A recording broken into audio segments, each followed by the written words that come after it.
Auto rickshaw কোনো সমস্যা নয়, সমস্যা হচ্ছে কর্মসংস্থানের। সমস্যা হচ্ছে আমরা যারা অটো রিক্সা চালাই তাদের পর্যাপ্ত পরিমাণ কর্মসংস্থান না থাকার কারণে আজকে আমাদেরকে অটো চালাতে হচ্ছে। আমরা বেকারত্ব সমস্যা যদি দূর করতে পারি তাহলে আমাদের এই অটো উচ্ছেদ অভিযান করা লাগে না। আজকে যে ঢাকা শহরে অটো উচ্ছেদ অভিযান চলছে তা যারা এই উচ্ছেদ অভিযান পরিচালনা করছেন তাদের দৃষ্টি আকর্ষণ করতেছি। অটোওয়ালা সাধারণ গরিব রিক্সাওয়ালার পেটে লাথি না মেরে অটো রিক্সা যেখানে উৎপাদন হয়, যে কারখানাগুলোতে অটো রিক্সা বানানো হয় সেই কারখানাগুলো বন্ধ করে দিন।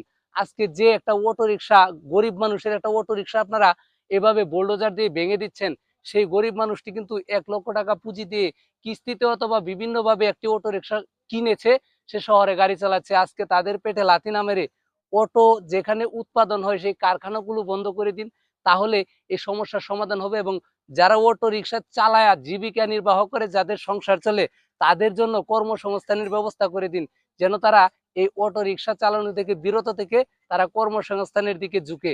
আশা করি সবাই ভিডিওটি লাইক, কমেন্ট, শেয়ার করবেন।